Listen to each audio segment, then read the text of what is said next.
Hey everybody, it's Mrs. New here, back for Ceramics 2.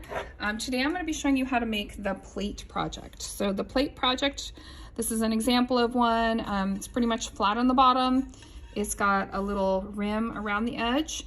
And this is one that I made with the carving, the engobe and the sgraffito, the carving in the engobe, the colored slip. Notice that it has to be the size has to fit between the two pegs on the wheel head. So this is about as big as a plate as you can get. So I will show you the bowl that I use to cut out my slab. So this project, kind of like the other one, is made with some hand building and some wheel throwing. So this is the bowl that I use to cut out the circle, and because it fits between the pegs really well.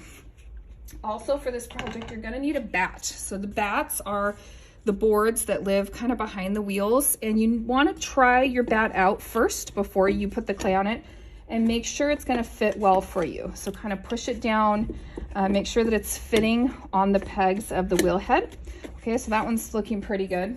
And then what I did is I rolled out a slab and I cut out a circle. So this is the same circle here that I cut out, so you can see how I did that. Okay, and I'm just going to try to center it the best I can on here, but I'm going to show you one other way that we're going to center it. Other things you're going to need: sponge, water, a needle tool, a serrated rib, and a coil. So for the coil, it needs to be a little bit longer than the drape bowl, so it's got to be long enough to fit all the way around the edge, okay, because that's where we're going to be throwing that lip of the plate.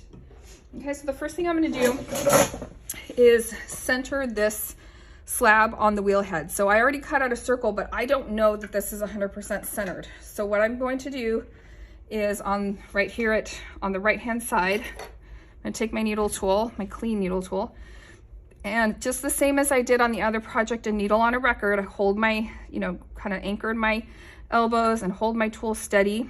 I'm just going to go kind of slow, and I'm just going to push down on the needle tool until I hear and feel the bat. You don't need to drag it on the bat for a long time because we don't want to mess up the bats. And now I know that this circle is completely centered on this wheel head. Okay, so I'm going to go ahead and get rid of this little extra bit. I don't need that, but now I know that this is perfectly centered on here. And I don't try not to cut too much off, right? Just like a tiny bit.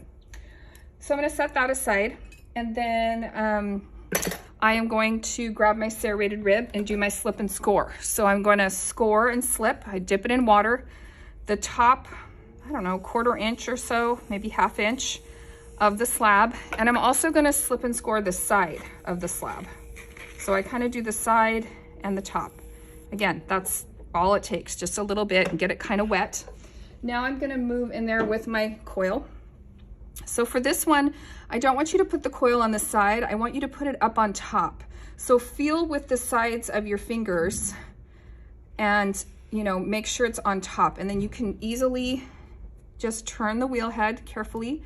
And I'm sort of pushing down as I go.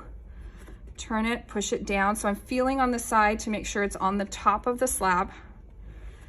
I'm going to keep going all the way around, kind of pushing down carefully. And then remember the trick of you're going to overlap. You're going to cut at an angle through both coils, the top and the bottom. I'm going to set the extra aside. And then I'm going to take my serrated rib again. It's over here in my water. And where the snake bites its tail, I'm just going to spend a minute there and kind of blend that together. Okay, so if you're going to have like a weird spot in your lip of your plate, it's kind of right here. So spend a little minute on that. Okay. And then the movement of your hands for blending this on is kind of the same as the other one we did. So for me, I use my left hand and I kind of grab it sort of like this. So these parts of my fingers are kind of blending this on there. And I'm going to put my sponge on the top and kind of press down. I'm also going to hold my sponge to the side. So I'm going to go relatively slow to start. I'm pressing down with my sponge. My fingers are sort of splayed out. And again, the whole reason for these first 2 wheel throwing projects for you guys is to get you used to and comfortable with the feeling of centering something on the wheel head. So I'm pushing down and that's pretty good. I feel like that's on there. But if I stop, I still have a big gap in here, right? So I know it's not blended on there well. I'm gonna hold the sponge to the side. So I'm gonna make sure that the side is really blended. I'm going kind of a medium speed. And then I'm gonna hold the sponge kind of on the inside edge here too. And I do all of this, if I'm right-handed, over kind of on my right-hand side here. If this was a clock, this would be 3 o'clock, okay? If you were left-handed, you'd be working on this side and the wheel would be going away from you. So the wheel should always be spinning sort of away from you. So I'm gonna switch hands. I'm gonna blend the inside of this little coil on my slab. And every once in a while, I'm just gonna kind of stop and look and say, okay, can I still see little gaps right there? I still can. The other thing with this project is I don't really want it to look like a coil on a slab, right? I want to kind of blend this up a little bit or pull it up. So what I'm gonna do is just get rid of my sponge for a second and just use my fingers, and I'm kind of pushing them together, but really slowly. So little slow movements make a big impact on the wheel, but it takes several revolutions in order to make that change. So I can't just expect to like hold it there really, fast and make the change. It takes a couple spins for it to make an impact. But my goal is to kind of thin out this little coil and make it look a little bit more like a lip of a plate, right? Rather than like a rounded coil. So I'm sort of pushing out, just kind of pinching with those 2 fingers. Now I'm holding my sponge to the outside and I'm giving it some time, right? To make that change. So I'm liking that shape a little bit better, but the inside still has like that icky texture from the canvas. So let's get rid of that. If you hold your sponge from the center and pull towards you, you'll get your beautiful throwing marks that really can look nice on these plates. I wouldn't press too hard because I still want to do some on-gobe and some carving, but even just that makes it look like more like a wheel thrown piece rather than, something I made with a slab and a coil. And again, that's my secret. I'm not going to tell anyone that. I'm going to just tell them I made it on the wheel because that's true.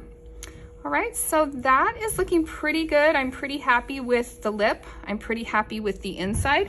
Notice there's not a lot of standing water here. It's pretty dry, and I've used my sponge to dry it off. If I had a bunch of water, like a puddle of water here, when it dries, it will crack the bottom. So get rid of all that water, make it, pretty dry. Now I'm gonna pop this bat off of the wheel head, and this whole thing is gonna go into a bag until next class period. I'm not gonna worry about trying to get it off of the board. I'm not gonna use a string tool and cut it off just yet. When it gets more leather hard, eventually I'll be able to just kind of pop it off of there, or maybe next time when it's more leather hard, I could take a string tool and just cut it off there, off the bat. But I'm not gonna worry about that today. I'm just gonna go ahead and put it in a bag and wait for it to get leather hard, okay? So let me show you one that I made last class. And let's see if it's to that point yet where I can take it off of the wheel head. So this one's been hanging out in a bag since last time. And so here's one I made last time. So I can kind of decide if it's, yep, it's just about right. So this has been hanging out in a bag, well, I guess for about 2 days. No wet paper towel, and look at that. I can just pull it off, easy peasy. I didn't have to do anything. So now I'd want to take my finger and sort of fix any of these bottom little parts here. And this is perfectly ready for my on-gobe. So I'm gonna go ahead and do that today. Once you take it off the bat, make sure to get a sponge and wash your bat off and put it back behind the wheels. But I can take it off this now and just put it on a regular wear board, and that will help my bat not to warp, right? Because it is absorbing moisture. So I wanna get it off of there. So this one's ready for me to smooth the bottom and apply my on-gobe today. And then if I put it in a bag one more day, it would be ready for me to carve and do my sgraffito design if I choose to do that. All right, so that is the plate project, and I hope that you guys give it a try. It's pretty fun and easy, and these can be really beautiful gifts and for yourself, and you can use them to eat off of even. All right, guys, have a good day. See you later. Bye.